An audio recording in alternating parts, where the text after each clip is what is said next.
Başlayayım mı? Bizler ve sizler, İbo'lar, Cemo'lar, meçhuller. Daha sayayım mı? Kimler kimler? Toplumun dışladığı kişiler. Ne veriliyorsa yiyorlar. Yine de şükrediyorlar. Bulunması zor olan sigara bulsalardı yakarlardı ard arda. Dosyaları tutulmuş deli idiler. Yine de bir izmariti paylaşabildiler. Siz ey menfaat düşkünleri, değil maddi şeyleri insanlığı paylaşamıyorsunuz. Bizler akıl hastanesinde, sizler dışarıda yaşıyorsunuz. Anladım bizde izmariti paylaşacak kadar akıl, sizde ise hiç kalmamış. Bizim hastanemiz yapılmış, sizinki daha yapılmamış. Bu kadar.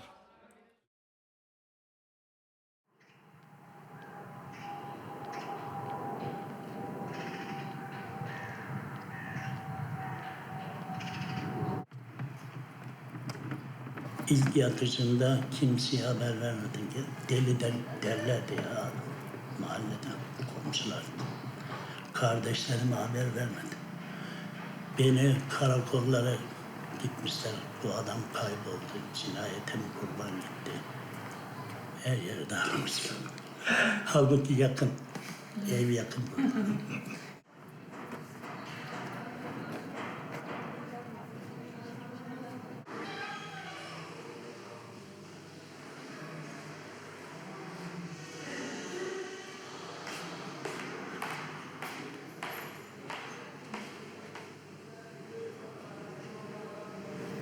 Sabah kalkıyoruz, kahvaltımızı yapıyoruz. Ondan sonra haplarımızı veriyorlar.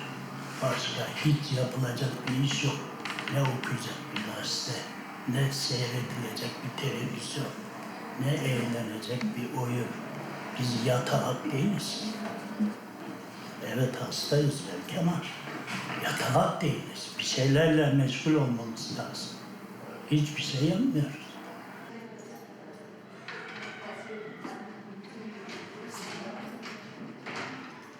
Sadece uyuyorsun, yemek yiyorsun ve hani şok tedavi varsa, ne tedavi varsa onu uyguluyorlar. Onun dışında sadece bir televizyon var etkinlik olarak. Başka hiçbir şey yok.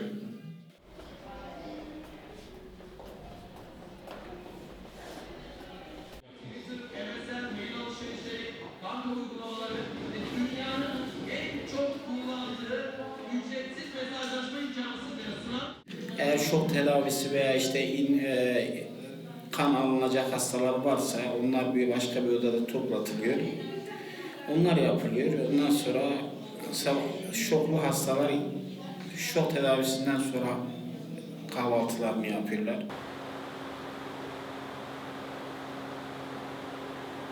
Kahvaltı yapıyoruz. Sonra kahvaltıdan sonra ilaç saati. İlaçları dağıtıyor. Sonra dinlenme saati. Öğlen 19'da yine çay saati. 9'dan sonra dinlenme saati. 10 gün işte yemek saati. Sonra 12'den sonra da yine dinlenme saati. İlaç saati gelmiş.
Cacık isteyen var mı cacık? Var. Gel. Arkadaşlar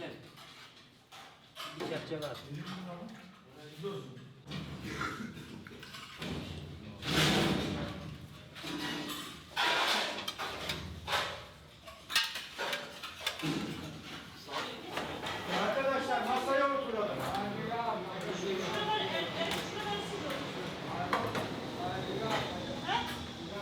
Vereceğim, sigara vereceğim. Yemeğini bitir ondan sonra. Bir şekilde bitirin hadi. Yemeğini bitir ondan sonra. Buyurun abi bekliyorum. Tamam sen yemeğini bitir. Abi bekliyorum abi. Sigara istiyor. Allah Kafanı da otursana, yesene yemeği. Arkaya yok. Arkadaşlar yesene. Ye bitir yemeğini. Arkaya versene. Aferin sana. Aferin götür. 50'lerde akıl hastaneleri hakkında bilimsel bir araştırma yapan kişi bir sosyolog Irving Goffman. Bu kurumları mutlak kurumlar olarak tanımlıyor ve aynı tanımlamanın içine akıl hastanelerinin dışında çoğunlukla askeri kurumları, izci kamplarını ve hapishaneleri dahil ediyor. Mutlak kurumların belirleyici özelliği içinde yer alan bireylerin gündelik hayatlarında ve rutinlerinde hiçbir şekilde söz sahibi olamamaları. Bütün bu planlamanın merkezi olarak yapılması ve bireylere kurum tarafından adeta dayatılması.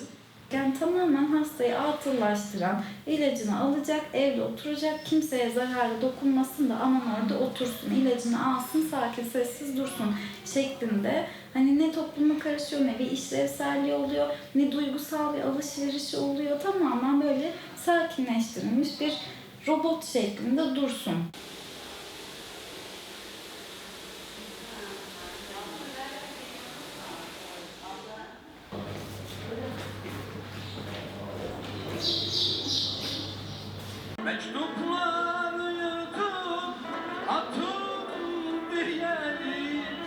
Bu insanların tehlikeli olduğu varsayılıyor ve dolayısıyla dış dünyayı bu insanlardan korumak için o yüksek duvarlar ortaya çıkıyor, hastanenin duvarları. Yani bir insan pencereden baktığı zaman öncelikle bir tel örgü ya da demir parmaklık, arkasından da bahçenin biraz uzağında yüksek duvarlar görüyor.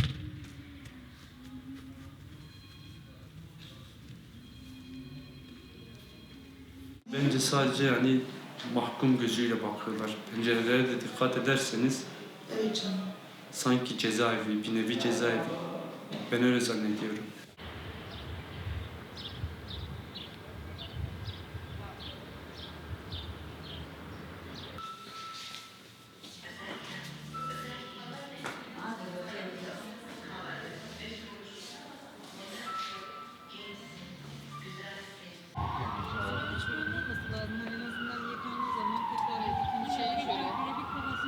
Bahçeye ilk defa çıktık biz bugün. Acaba siz geleceğiniz diye mi çıkardılar bizi? Ben de anlamadım ya. İlk defa çıktık. 10 günden beri buradayım. İlk defa çıktım ben mesela. Dışarı çıkıyor musunuz hiç? Yok, ben sürekli burada kapalı gibi hissediyorum. Sen mi dışarı çıkmak istemiyorsun yoksa çıkamıyor musun? İzin Çıkamıyorum. En azından sabah bahçedeydik birazcık. Hemen arka bahçeye çıktılar, ön bahçeye çıkarmıyorlar.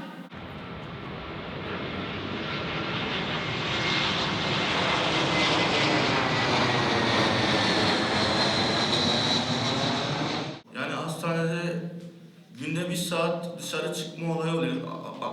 Oysa ki çok sıkıntılı geçiyor. Hiç şey yapmıyor. Yani saatleri geçmiyor sanki. Yani günün bahçe kapısı açık kalması lazım. Orada biz hastayız. Hasta moralimizin düzenli, moralimizin iyi olması için bahçe kapısının sabahtan akşama kadar açık kalması lazım. Kutu gibi bir yerde öyle havasız kalmak iyi değil.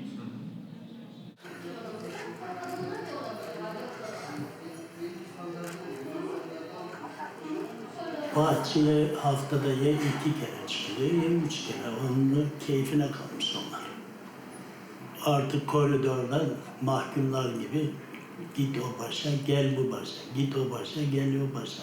Böyle bir şey olabilir mi?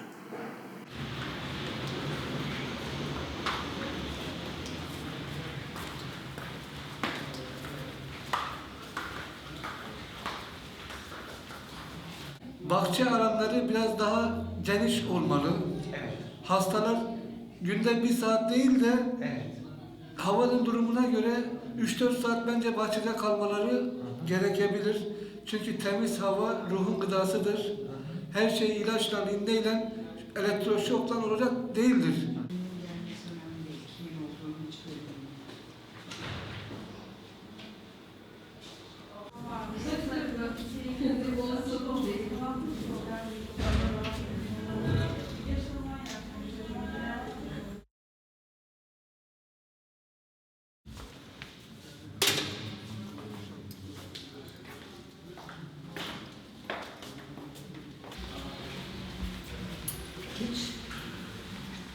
Oturun orada için sigaranızı. Orada oturun orada için sigaranızı.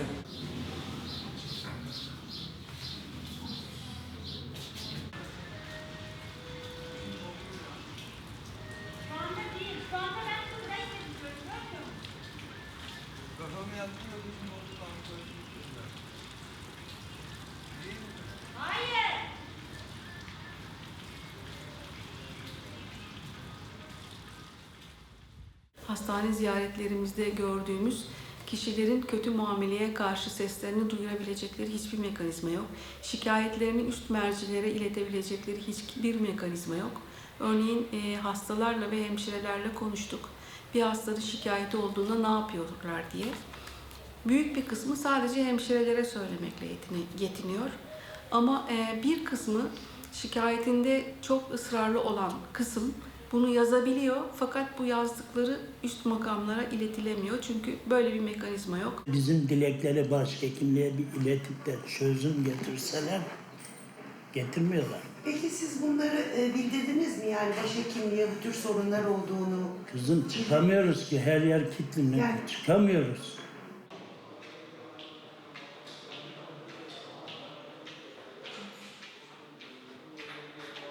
Servisleri gezdiğimizde bireysel görüşme yapıyoruz. Hastaları topluyoruz. Herhangi bir memnuniyetsizlikleri veya bizim orada göremediğimiz eksiklikleri bize dile getiriyorlar. Ve hemşirelerle ilgili yaşadıkları sorunları bize dile getiriyorlar. Hani şu mesela serviste çay hizmeti istiyorlar. Mesela bu bir uygunsuz olduğu için biz bunu dile getiremiyoruz başhekim bey. Çünkü servisteki hastaların birbirlerinin üzerine dökme ihtimali var. Hastanenin hastalara çay ihtiyacını karşılaması, bir de efendim sigara içen hastalara sigara temin edilmesi hem ruhen hem maddiyen hem maneviyen alamayan var, alabilen var. Sigarası olmadığı zaman hasta daha çok huzursuz olabiliyor.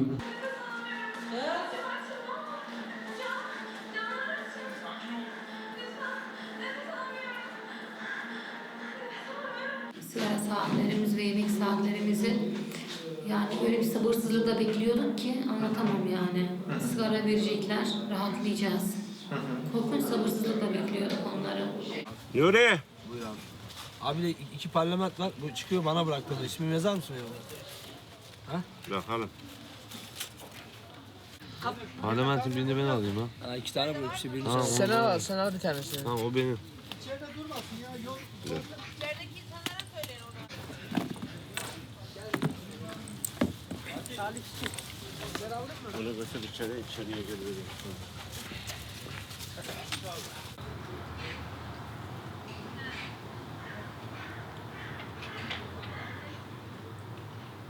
Derim buraya kitap koyun. Dediğiniz gibi kitap. Ama akıcı kitaplar olacak böyle. Sıkmayacak insanlar. Kitap, roman olabilir. Sonra dergiler olabilir. Araba dergisi olur. Diğer dergiler olur. Sonra masa tenisi olabilir. Sonra tavla olabilir. Okey olabilir. Okey de güzel. Okey olabilir. Sonra televizyon zaten var. Kağıt oyunlarını isterler yani. Kağıt oyunu oynuyorlar yukarıda. Öyle. Birkaç eksik daha var da aklıma gelmiyor şu anda. Ezin değil mi? Öldü ya. Üşüyor ya.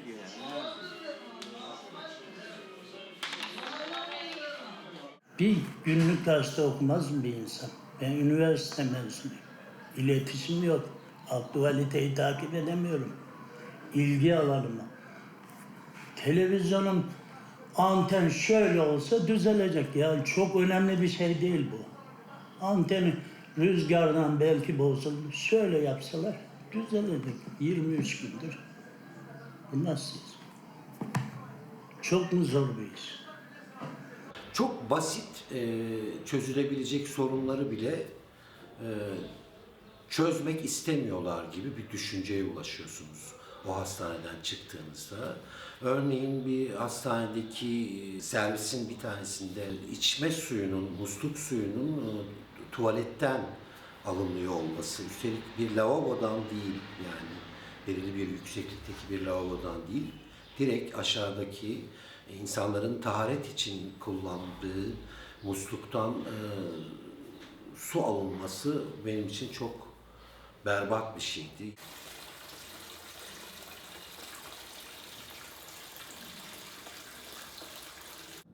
Lavaboda su içmesi hiç hoş değil yani. Orada bardağınız falan var mı sizin? Yoktur. Bardağımız var ama mutfak kapalı olduğu zaman bazen şey yapmıyorlar yani, ilgilenmiyorlar. Herkes lavabodan içmek zorunda kalıyor. Bu lavabo nerede peki? Tuvalet tarafı.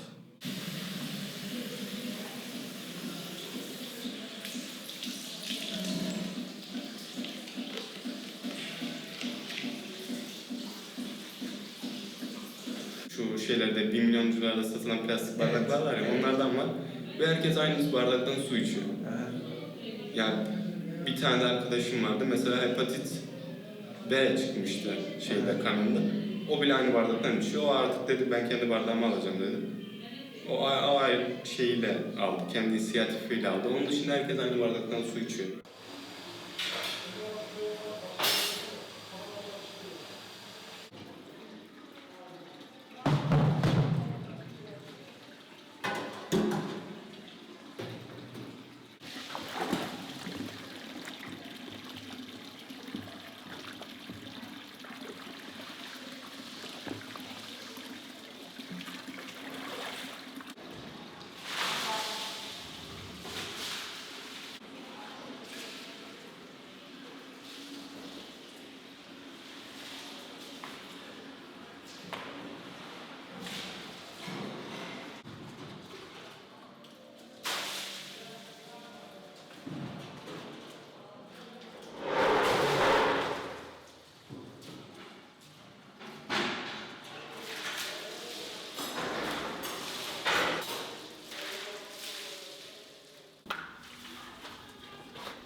Bize ulaşan en büyük yakınmaların başında özellikle kadınların banyo öncesi toplu soyunma ve banyoya toplu gönderilme süreçleri büyük rahatsızlık yaratıyordu ki bu da mahremiyet alanında önemli bir hak ihlali. Mesela banyolarımızda perdeler var. Bu perdelerin kalkıp kapı takılması daha iyi. Yani biz rahatsız olabiliriz ama herkesin bir gururu, şerefi vardır yani. Perdeyle banyo olmaz.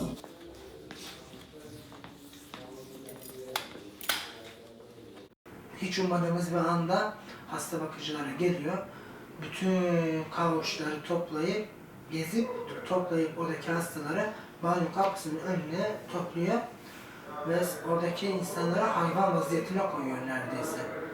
Bir de banyolar 5-10 dakika tutuyorlar. 5-10 dakika sonra çık deniliyor. Haftada kaç kere banyo? Haftada 2 defa banyo yapıyoruz. Onu da 5-10 dakikada yani saçını sabunlasan sırtın açık kalıyor. Sırtını sabunlasan suratın açıkta kalıyor. 10 dakikada banyo olmaz.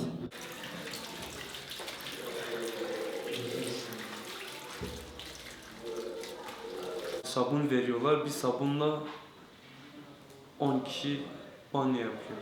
Aynı sabunla. Aynı lifle.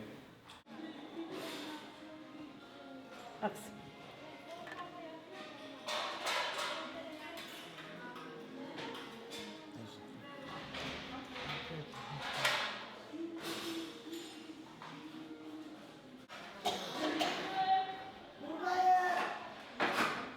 Kollarını yukarı. yukarıya çekiyorsun. Elindeki şeyi yiyip masanın üzerine koyunca. Tamam, güzel yıkadın. Gidebilirsin. Mesela yattığı yataktan biri kalktığı zaman yeni bir hasta geldiği zaman o yatıyor. Yani çok sağlıksız bir ortam. Değişmiyor yani çarşaf falan. Çarşaflar haftada bir değişiyor. Haftada bir değişiyor çarşaflar. Ve çok kalabalık bir ortam. Evet. Kaç kişiyle kaldım ben? 60 kişiyle kaldım. 60 kişiden fazla. Herkesin yatağı var mıydı peki? Vardı herkesin yatağı. Zaten son sınırdaydı hani. Tıklım. Mesela odalar 8 kişilik, 2 kişilik, 3 kişilik odalar da vardı ama oda hemen yanındaydı. 8 kişilik odalar var, 9 kişilik odalar var.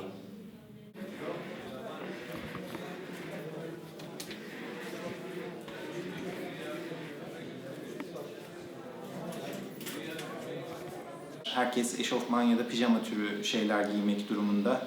Ki burada da yine kendi eşyasını, kullandığı eşyayı bir kişisel eşya haline dönüştürememek gibi bir sıkıntı var. Çünkü giydiği o eşofmanı kirlendiği zaman çıkarıyor ve aynı eşofman tekrar gelmiyor. Bu sefer giydiği eşofman başka birisine geçiyor ve o başka birinin eşyasını kullanmak zorunda kalıyor. Çünkü kendisine verilen şeyi giymek zorunda. At yerine abi, at, tam köşe. Yok, biraz önce burada geziyordu ya, bu tarafa baksana. Yok mu bagajı? Biraz önce burada geziyordu.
Ailemiz mesela bir saatte geliyordu, belirli bir saatte. Sonra giderken çok kötü bir şey oluyordu, zorluk bizim için. Ayrılmak çok zor geliyordu.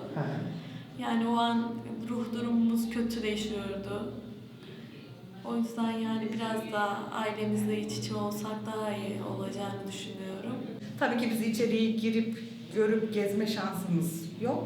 Sadece ziyaret saatlerinde oğlumu ziyaret ediyordum.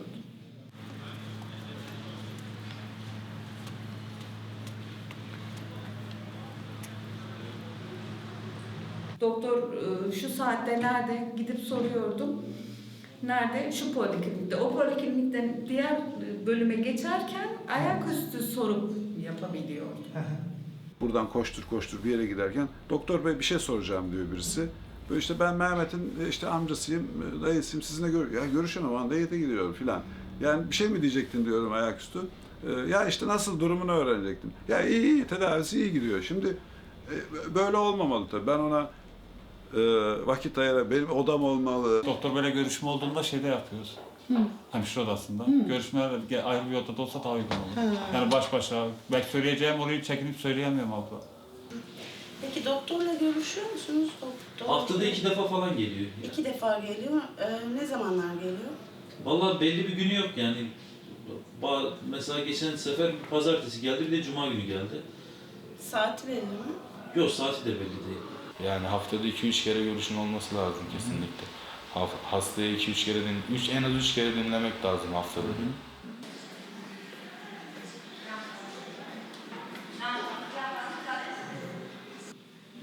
Doktorlarla hastaların diyalogları çok iyi değil bence. Çünkü ben fazla iyi bir şey görmedim doktorlardan. Ne konuşuyorsunuz peki? Nasılsın, iyi misin? İşte bir sıkıntın var mı? Öyle. Daha sonra da Gidip nasılsın, iyi misin falan, bir sıkıntın var mı, işte karışa neden var mı falan. Ondan sonra gönderiyorlar zaten.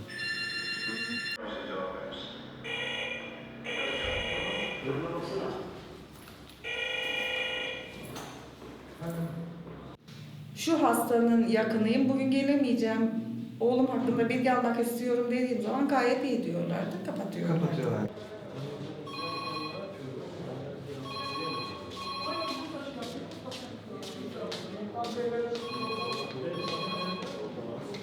Bazen 3-4 kere çalıp geri kapanıyor. Çok rahat davranıyorlar. Çok geç gidiyorlar. Telefon kapanıyor yani.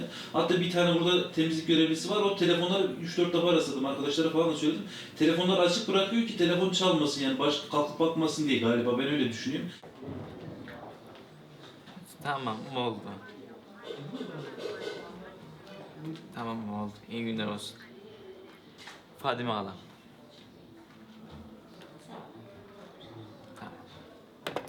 Psikologla görüşüyor musunuz? Yok, hiç psikolog görmedim. Hiç görmediniz. Hiç görmedim. Sabahları toplantı oluyormuş.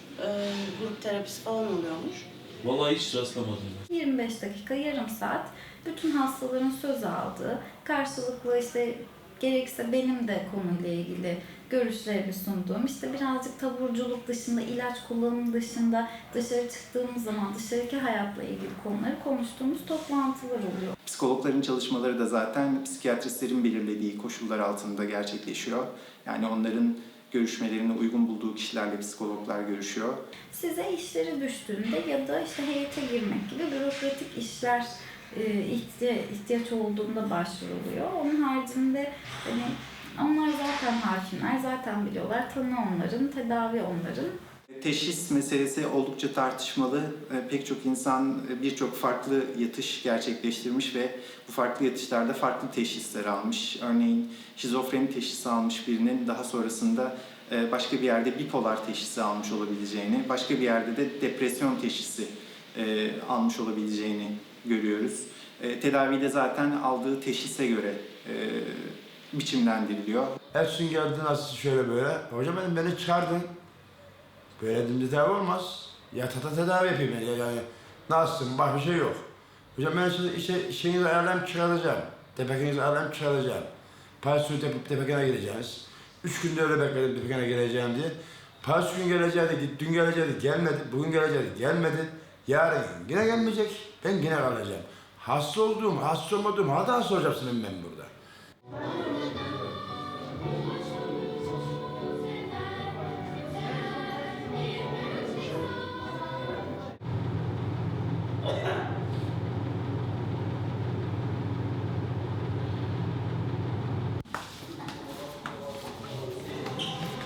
Sanki burada bana ceza vermişler, bu kadar gün kalacaksın. Tedavi değil de ceza alıyorsun bu kadar gün. Bu kadar gününün geçmesini bekliyorum.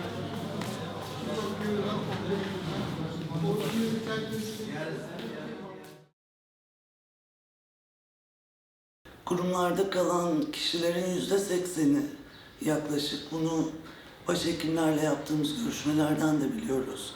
Tekrar tekrar aynı kuruma yatıyorlar. Hatta ona literatürde döner kapı sendromu deniyor. Yani aslında mevcut sistem, bölgesel büyük kapalı kurumlara dayalı olan mevcut sistem bir iyileşmeyle sonuçlanmıyor. 2002 yılında yattım 3 ay, 2003 yılında yattım 2 ay. Yani hep yani en uzun süre yattığım bir ara 6 aya yakın bir yatış oldu. 2-3 kere 3. serviste kaldım. 12. serviste kaldım. 2-3 kere açık serviste kaldım. 8. serviste.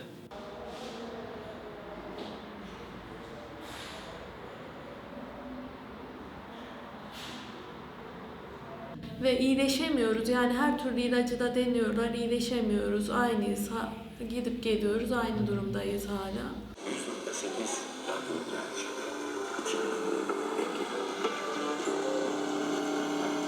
İlaç diyorlar işte. Doğru düzgün kahvaltı yapmadan bile hemen ilaç sırasına alıyorlar. İlaç veriyorlar. Öğlen ilaç, akşam ilaç. Başka da bir şey görmedim ben. Tülay! Nazlı al canım. Ağzını aç. İçtikten sonra bakayım. Emlak'ın ağzını aç bakacağım. Gülşah ağzını aç. Verdikleri ilaçlar beni çok rahatsız ediyor. Yan etkileri çok rahatsız ediyor. Mesela? Mesela daha çok sersemleştiğimi fark ettim bu ilaçlarla.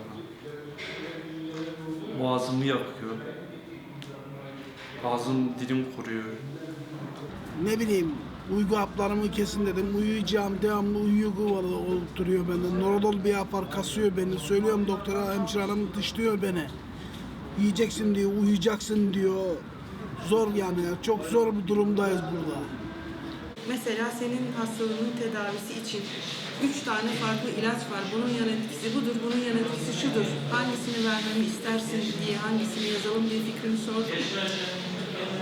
Peki burada yatmayı sen mi istedin yoksa doktor mutlaka yatmalısın Benim mı? hemşirem zorla yatırdı. Zorla yatırdı. Sen yatış için imza verdin mi? Hayır.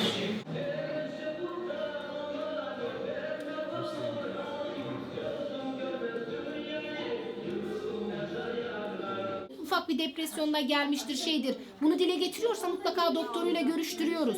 Aileye mutlaka ulaşıyoruz. O hastalar dikkate alınıyor. Ama gerçekten zırı zırı bozuk bir hasta dikkate alınmıyor. Tedavi görmesi şart.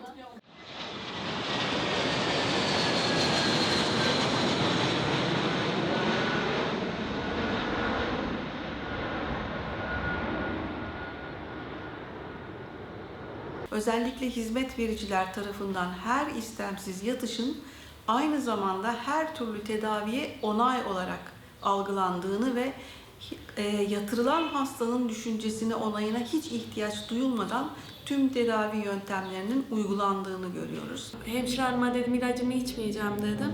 Ama bunu ben kendimin söylemediğimi, içeceğimi söyledim kendisine. Beni bağlamaya kalktılar işte. Çok büyük bir sorun oldu benim için. Çok büyük bir korku yaşadım. Orada bağladılar beni. Tespit odasına seni hiç bağladılar mı? Hayır. Her gün birilerini bağlıyorlar mı tespit odasına? Taşkınlık yapanları bağlıyorlar. Ne yapınca bağlıyorlar mesela? Televizyon kırınca, kavga edince, kafasını duvara vurunca. Ayaklar, eller ve göğüsten mi bağlanıyor? Göğüsten. 5 bağ oluyor yani. Öyle mi?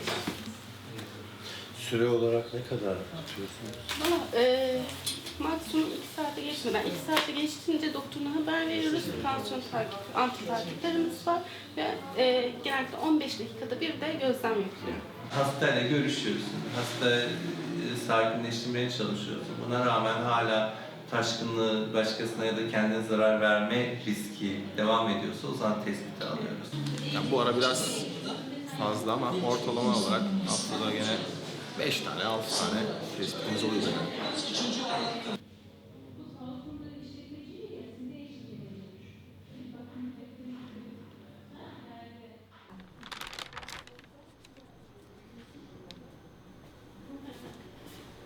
Peki burada hiç bu elektroşok falan yaptılar mı sana? Hayır. Ve yaptırmam ki. Sorduklarını hatırlamıyorum. Yapılacak dediler. Sonra dediler istiyor musun dediler. Olabilir dedim. Yani gerekiyorsa dedim olsun dedim.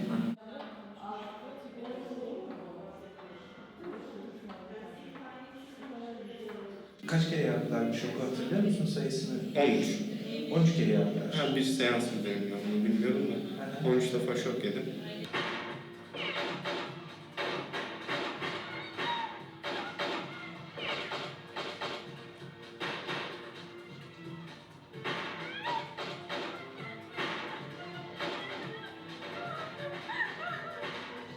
...2004'te verdiklerinde gece 4.30'da kaldırdılar beni.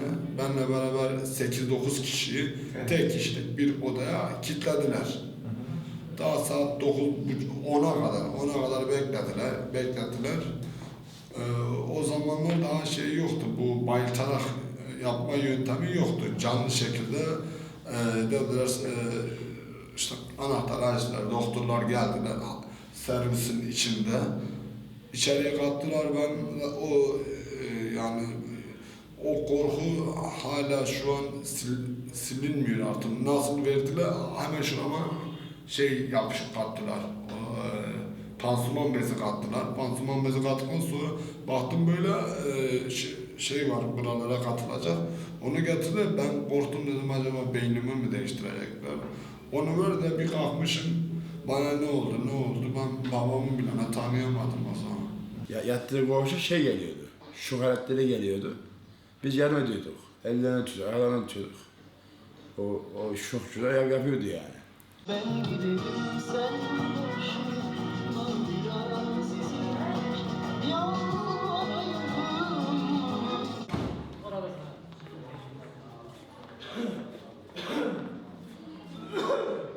Bazen haftalarca ilaçla bir türlü hastayı toparlayamıyoruz. Ajitasyonunu yatıştıramıyoruz. Suisit riskini kaybedemiyoruz. Ne bileyim yani içinde bulunduğu o durumdan çıkaramıyoruz. Yani 2 tane EKT yapıyorsun. İkinci de hemen değil. Bazılarında öyle. Bazılarında evet 10 tane de yapsanız etki olmuyor. Ama etkin bir yöntem.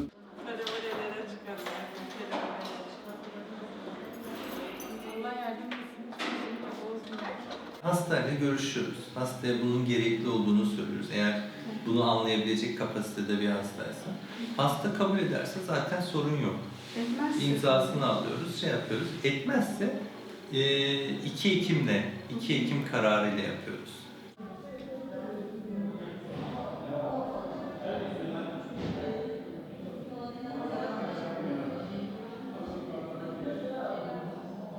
Yani bu hastanın rızası alınmadan şok tedavisi yapılmasına karşıyım.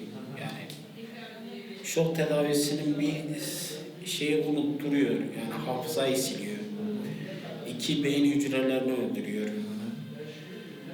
Eğer hasta anlayacak şeydeyse zaten onu mutlaka anlatıyoruz, biliyoruz. Hastalarımız genelde zaten biliyorlar. İşte böyle böyle geçici bir unutkanlık olacak. Ağrısız hissetmeyeceksin. Sen uyuyaraktan bu olacak. Geleceksin daha hızlı toparlaman için diye. Bu mutlaka hastalara söyleniyor ki hastalarımız hep aynı hastalar olduğu için her şeyi biliyorlar zaten. Bana elektroşok verileceğini kimse söylemedi. Bilgi de vermedi. Yani elektroşoktan sonra daha bir kötü oldum gibi diyebilirim. Bazı şeylerden unutkanlık oldu. Böyle ellerimin, ayaklarımın titremesi oldu yani. O elektroşok gördüm 7 kez. Mesela toparlamadı 7-8. O zaman devam. Getirisi olan da bir şeydir. Puan, performans yani sağlıkta böyle işbaşı yani parça işbaşı performans olamayacağını düşünürüz biz. Ama şu anda evet böyle bir parça başı performans durumu vardır. Ona dahil midir bu? Her şey dahil. Burada bu yapılan her şey performans adı altında ücretlendirilir. Yani bizim şu anda gelirimizin yarısından çoğu performans üzerinden sağlanır. Böyle olunca da EKT, her bir EKT'de belli bir puana tekabül eder. Yani performans yapmak için de EKT yapabilir hekim. Yani ben performans yapayım. Yani hani bu da bir şey olabilir ama performans hani böyle çok şeyde düşünmüyor da olabilir. Yani gayri ihtiyar, evet yani EKT aylık belli bir işte 100 tane EKT yaparsam bilmem şu kadar puan eder. İşte o kadar EKT yapayım diyebilir. Yani bu orada çok hani bunu şey yapamayız da bu mesela performans puanlarının hesaplanmasında da tartışılır. Yani bazı kliniklerin daha fazla EKT yaptığı, bunun birazcık performans motivasyonu ama hekime tutup da bunu yani ne motivasyonla yapıyorsun diyemezsin tabii. Sonuçta tıbbi bir endikasyonu da vardır.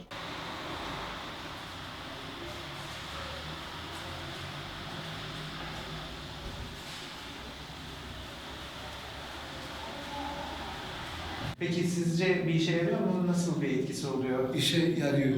Nasıl işe yarıyor? Yani beyni canlandırıyor. Hastanın kendisine tabii elektrik şokundan çıktıktan sonra biraz sersemliyor, afallıyor ama 5-6 saat afallıyor ama ondan sonra iyileşmeye gayret gösteriyor yani. Kalp kapı açtığında ben sorun var, kalınlaşma var. Koşu banttan geçemedim. Şoka sokacaklar diyorsam. Doktor bey babamdan imza al dedi, belki şeyden kalkamaz dedi. Şoktan. Kalbin durma ihtimali yüksek dedi. Peki olumsuz etkileri var mı? Olumsuz etkileri hasta ölebilirdi. Ölebilirdi yani elektrik şok verildiği an ölebilirdi yani.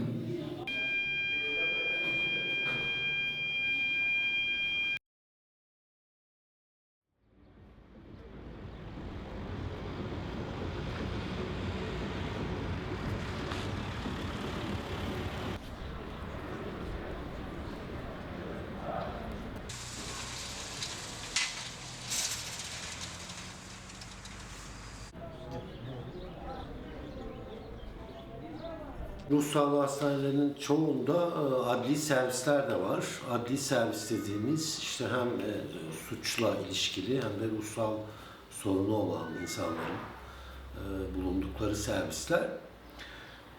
Burada tabii durum daha da kötü çünkü bir taraftan hem çok tehlikeli de görülüyorlar, bir suç işlemiş olarak görülüyorlar. İzolasyon çok daha fazla. Adli servisi gördünüz mü? Pencere dahi yok. Orada 8 saat insanlar oturuyor orada, o havada. Yani hem hastalar oturuyor hem çalışanlar o havada oturuyor. Havalandırma, bacı yani yok, pencere yok.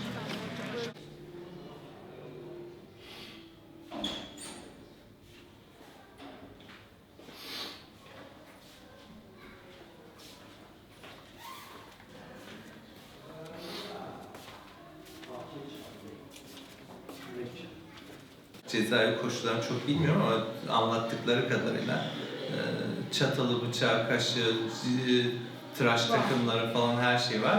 Bizim burada bunların hiçbirisini sokamıyorsunuz içeriye. Plastik her şey. Kendileri tıraş olmuyorlar. Haftada 1-2 defa berber geliyor. Berber yapıyor. Yani tabii bu güvenlik ne kadar zorunludur.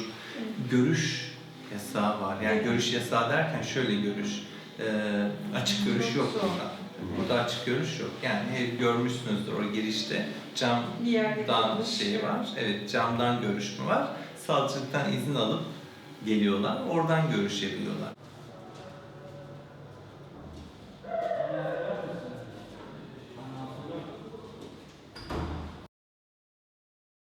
Kurumlarda istemsiz olarak tutulan ve kendi rızaları alınmadan, bilgilendirilmeden bir takım müdahalelere maruz kalan bu kişiler aslında sadece teşhislerinden ibaretmiş gibi algılanıyor. Ve giderek özellikle kurumlarda yıllarını geçiren, 30 yıl, 40 yıl gibi süreler kurumlarda kalan kişiler giderek kimliksizleşen bireyler haline geliyorlar.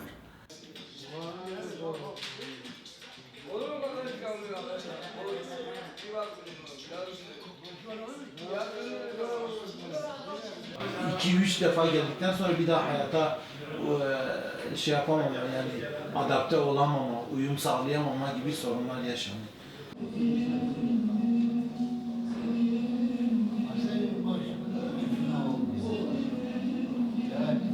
Kelime olan ön saygım falan çok azaldı yani burada.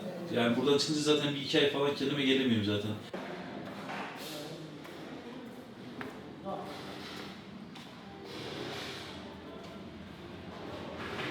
Bizim orada şimdi şöyle bir şey de var abla. Nasıl söyleyeyim, gurur meselesi işte. Akıl hastanesinde yatıyor. O gözle bakıyorlardır şimdi bana. Ruhsal hastalığı olanlar, bir şekilde psikiyatrik tanı almış olan, bir kere hastaneye yatmış olan, hatta poliklinikten ayaktan bile takibi olan insanların ciddi bir dışlanması var, ciddi bir damgalanması var. Yani hani bu meslekte olmama rağmen ben bile hani dışarıdan başka birilerinin de bir hani tanıdığımın ya da tanıdığımın tanıdığıyla ilgili hastaneye yatmış gibi bir şey duyduğum zaman böyle kafamda bir soru işareti oluyor, bir tedirginlik oluyor, bir korku oluyor, bir acıma oluyor. Hastanenin kapısına kadar ikna ettim, götürdüm. İlk yattığı sanırım dönem aklına geldi girişte. 10 adım kala bıraktı, döndü geldi. Ruh Sağlığı Hastanesi yazısı itici geliyor.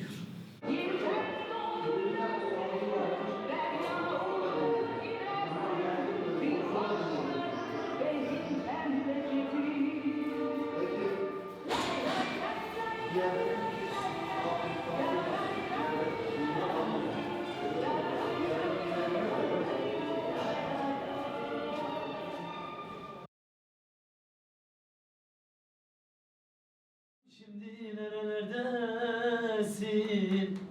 Yerini kimseler dolduramıyor. Dünyanın güzeli de hep benim olsa, çirkin, soysuz. Yerini kimseler dolduramıyor. Beni eller kandıramıyor. Ağladığın belli bütün halimden. Konuştukça bal akıyor dilinden. Ayrılmam yoktu da zülfündeki telinden. Çirkin, soysuz, Yerini kimseler dolduramıyor. Beni eller kandıramıyor.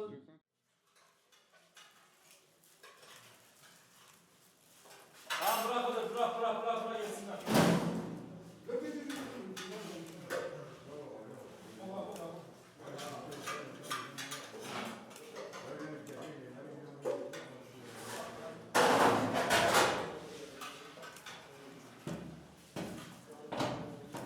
Arkadaşlar yemeyen var mı yoksa bırak masada. Bırak yiyen yer.